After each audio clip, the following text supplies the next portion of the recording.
President Biden has made infrastructure one of his signature initiatives. The infrastructure plan would fix crumbling bridges and roads and create jobs. But there's another reason for his urgency. Democrats could lose their narrow majority in Congress next year, and that would mean game over for the president's agenda. But Democrats are divided on infrastructure. So should they go with a narrow bipartisan deal pushed by moderates like Joe Manchin?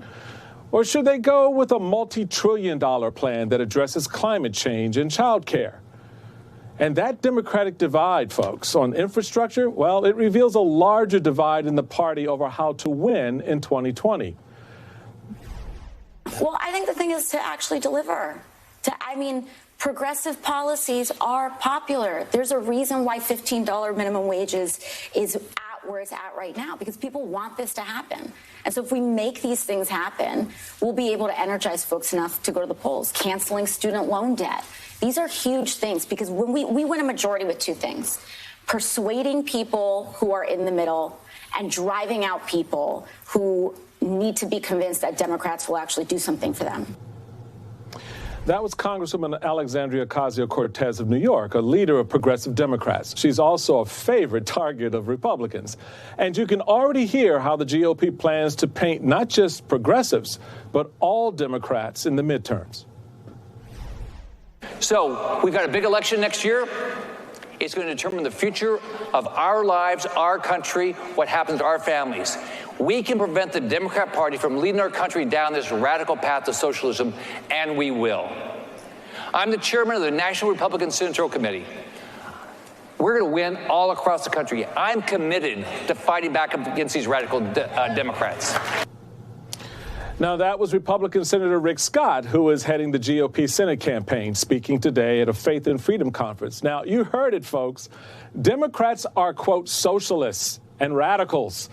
And you can expect to hear a lot more of that in the next few months. And you can also expect to hear a lot more of this. I told the American people they wouldn't be safe in Joe Biden's America. And tragically, murders have now increased by more than a third in our largest cities. Democrat efforts to defund the police have set off a violent crime wave that's wreaking havoc on families all across the country. Now, Republicans have long considered themselves the so-called law and order party. But are they still? Particularly after the presidency of Donald Trump and the January 6th insurrection. Now, how can Democrats turn the tables on such issues like that and win on them? Well, starting us off tonight is Democratic strategist Chuck Rocha. Chuck, welcome to the show, man. It's great to see you. Good to be back, Mr. Chairman. So, how do Democrats go about defending themselves against attacks that they are socialists and, they're bad for the economy and want to defund the police and things like that? What should that counter messaging be? And how can Democrats turn, for example, the crime issue into a winning issue for them?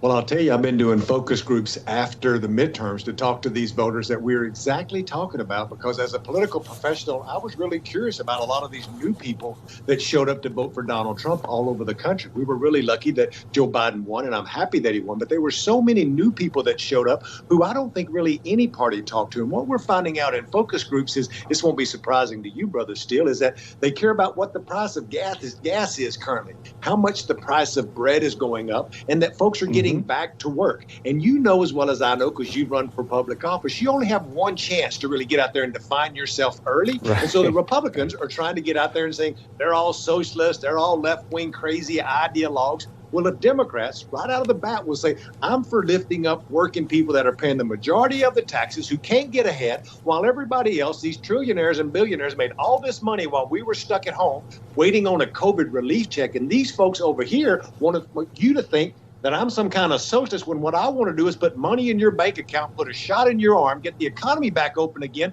and try to pass bills that's going to make it easier on you. Because every working America that I've talked to across the countries looks me in the face and says, I don't care if they're a Democrat, Republican, left, right. Tell me what they're going to do, Chuck Rocha, to make my life better. And that's what we need to figure out. Yeah, but that's the rub, Chuck. That's the rub. How did they're not figuring that out. Look, I mean, I can go back to the campaign that we put together in 2010, right, on health care.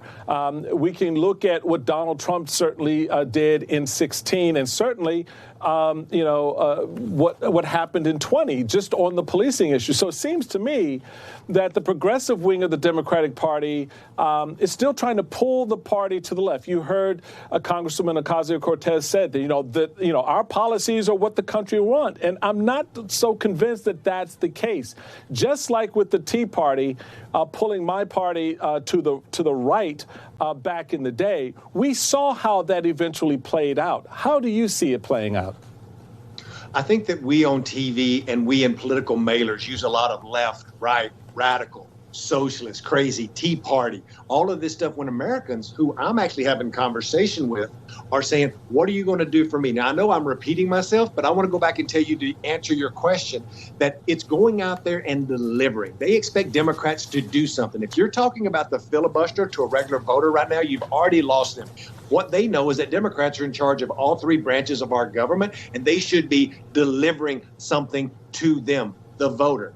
In a real-time example that I have for you is in the Texas Valley, where Donald Trump overperformed with Latino voters. We've talked about this before, Michael, me and you, by 24 points. It's a real Achilles heel. What we don't talk about is 6 months prior to that in the Democratic primary, Bernie Sanders won every one of those single counties that are all 80% Democrats. And the reason is when I went down there with Bernie's campaign, I wasn't talking about socialist this or talking about this issue. I was talking about a rigged system that makes it harder for a working-class American to get by, and it resonated with Latinos. Democrats have to get back to that message.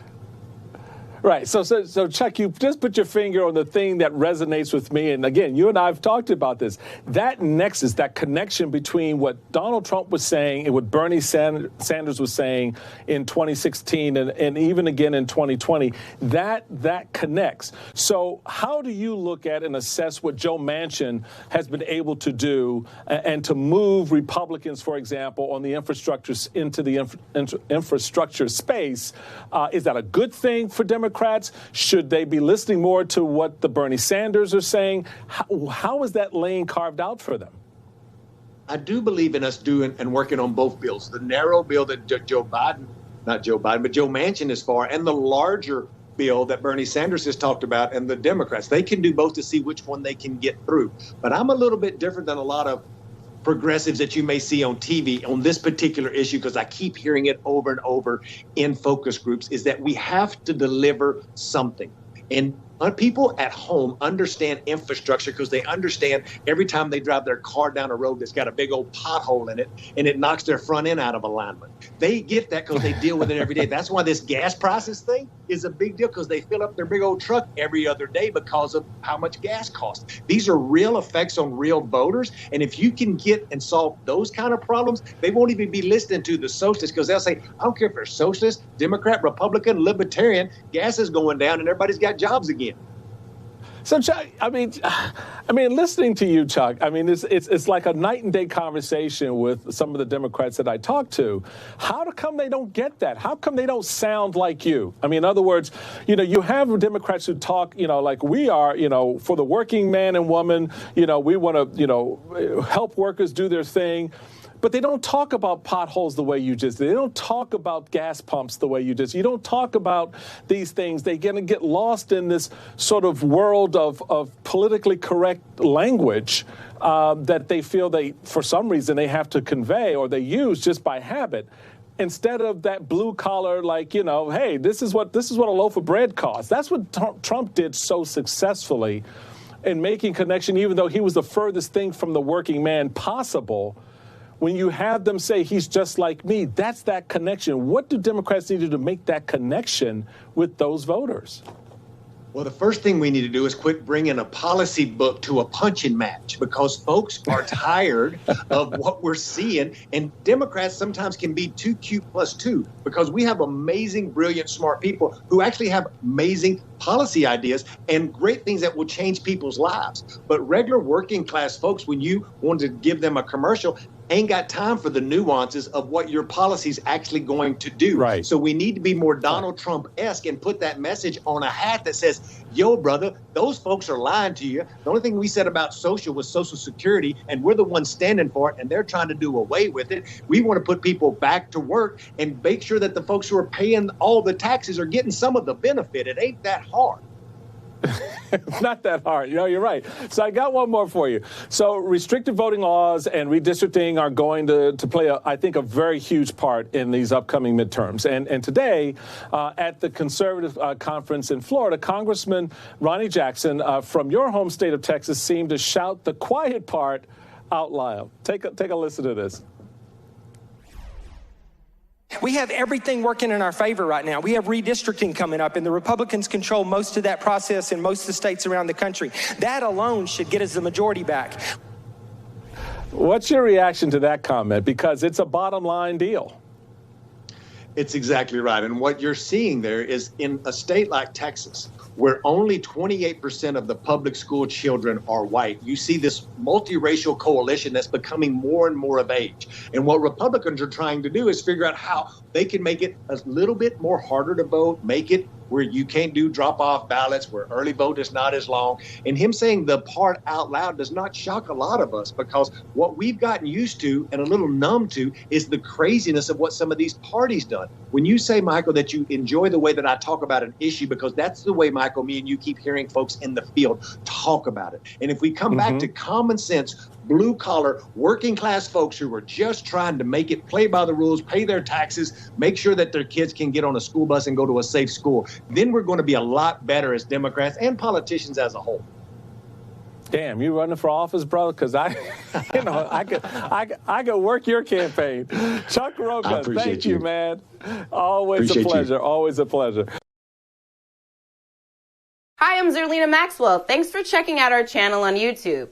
You can see more from Zerlina by clicking any of the videos on this screen, and make sure you subscribe below to stay up to date on the day's biggest stories. Thanks for watching.